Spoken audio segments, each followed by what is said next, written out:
non-Muslim community, we would like to thank the Lord Mayor of Dublin for this event and to mark the Muslim feast and which we missed during the year, and we're hoping next year we will be inside the Mansion House.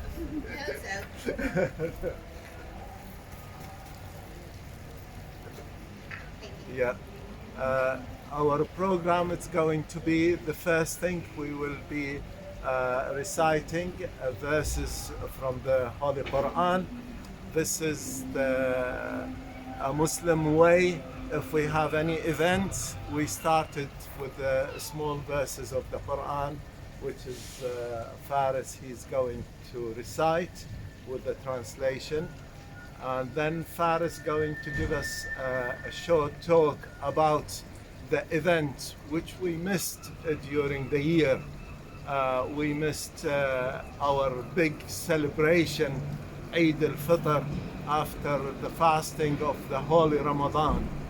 And that's feast, it's really it's a big thing for the Muslim community and for the non-Muslim community in our area, because we invite everybody for the celebration, and it's a big mark the end of the fasting month of Ramadan. And the last after that, which is our feast, they call it Eid al-Fitr, Eid al-Adha, which is mark the Hajj time. The people, they'll go visiting the holy place, and we mark that feast here in Dublin, which is the people who stay behind, and they'll have a big celebration and mark that day. And the same thing, it's a big intercultural event among the people, the Muslim community and non-Muslim community in the area. And we usually invite the Lord Mayor and all our people, TDs in the area, and all our friends and interfaith, Dublin City Interfaith, they will come and share this occasion with us. So the first thing I would like to invite Faris to read short verses from the Holy Quran. Faris. بسم الله الرحمن الرحيم. شهر رمضان الذي أنزل فيه القرآن هدى للناس وبينات من الهدى والفرقان، فمن شهد منكم الشهر فليصمه، ومن كان مريضا أو على سفر فعدة من أيام أخر، يريد الله بكم اليسر ولا يريد بكم العسر، ولتكملوا العدة ولتكبروا الله على ما هداكم ولعلكم تشكرون. So the translation is that the month of Ramadan is that in which was revealed the Quran, a guidance for the people and clear proofs of guidance and criteria. So whoever sights the new moon of the month, let him fast it, and whoever is ill or on a journey, then an equal number of other days. And Allah intends for you ease and does not intend for you hardship, and wants for you to complete the period and to glorify Allah for that to which He has guided you, and perhaps you will be grateful. So first, I just want to begin by saying a huge thank you to the Lord Mayor of Dublin and to the DCIF, to the Dublin Community Interfaith Forum, and to anybody else who was involved in making this possible. It is events like this that are very important, and that really they bring hearts together, especially in times of difficulty and in times of uncertainty like these. I recited a verse about Ramadan, and yet this is about Eid. And the reason I did this, I'm going to explain shortly. But first, I just want to highlight that with the Muslims, they celebrate two festivals a year, the two Eids. The first is known as Eid al-Fitr, and the second is known as Eid al-Adha. And what is important about these two Eids, and I want to really highlight the commonalities between them, the two festivals, is that they are both intrinsically linked with the pillars of Islam.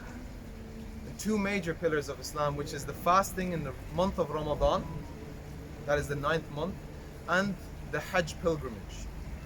So when a person asks why are these days important to the Muslims, you can say, well, they have to do with the very foundations of Islam, the very foundational acts of worship that the Muslims observe across the world. The second feature that these two celebrations or these two festivals have in common is quite interesting to me. It's that they are both linked to food.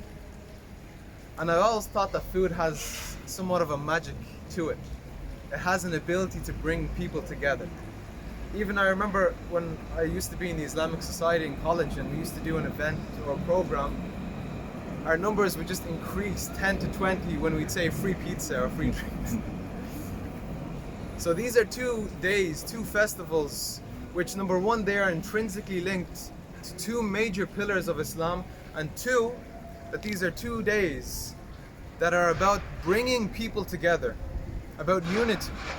And they are about bringing people together by using food, by using gifts as a means. And I want to share with you just when I was growing up in Blanchardstown, and just my own memory, my own experience of celebrating Eid al-Fitr, the one right after Ramadan. I remember I'd wake up in the morning a little earlier than usual. And if it was on a weekday, it was even better because we got off school. And I'd wake up in the morning, I'd jump into the shower, I'd come out, I'd have the best clothes that I had, usually a nice suit, right? Because this is the tradition. And the Prophet Muhammad used to encourage this for all the Muslims, for the people to dress well on this day. So I'd don my suit. I'd put on a little aftershave, the finest that I had. And I'd walk to the community center, because at that time we didn't have a mosque, and we still don't really in Blanchardstown. But I'd walk down to the community center. And on my way, I'd be reciting the same words over and over and over again. And those words were, Allahu Akbar, Allahu Akbar, Allahu Akbar, La ilaha illallah, Allahu Akbar, Allahu Akbar, Walillahil hamd. Which means that God is the most great, that God is the most great, God is the most great. That there is no deity except for God. And that all praise is due to God. Everything that is good, that is positive, that is of value, is from God. So I'd walk to the community center and I'd be saying this again and again and again. And then I'd come into the community center and I'd see this hall that was just cram-packed with people, Muslim men, women, and even neighbors that would come down. And I found this remarkable, that I'm standing there and everybody's chanting the same thing. All of us, as one. And then the prayer would commence. And what followed from the prayer was the sermon. Something very brief, a nice reminder from the Imam. But as a kid, that's not the part that I focused on. The part that I focused on was that once the sermon ended, everybody would stand up.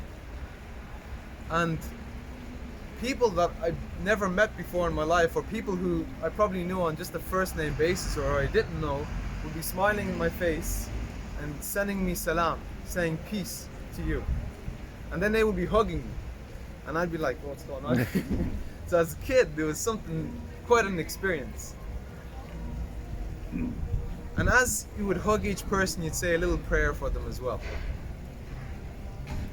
And then I'd see people walking around and they have huge dishes of sweets. Baklava. I don't know if you guys have tasted it, but it's pretty good. And people would just be snatching baklava out of there. And then the part that I remember particularly when I was a kid is that you would see this large line and the Imam in the front and all of these people in the front and this huge bag of toys, which was my favorite part.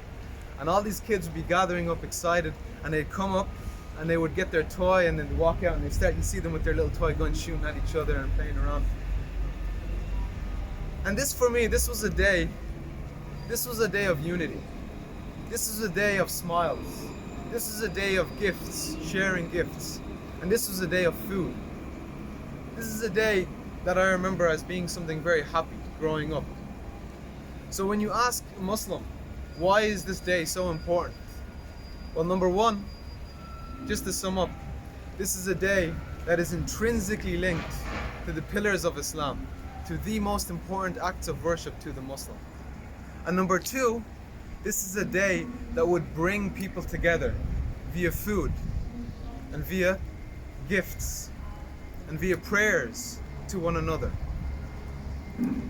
So this is a day that truly was and truly is special to every Muslim. So to see it gone and to not see that occur in the community, not see that, it really did leave an effect in our hearts.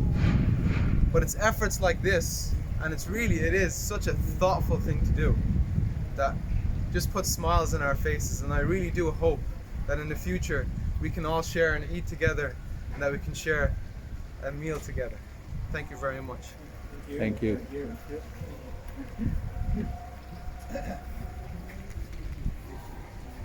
Yeah, sure. Are you doing it now? It'd be nice to have an Yes, official I'm coming. close I'm here. coming. Can we have a photograph? Of Yes. this? I've been told by my other half to say Salam Alaikum. So, yes.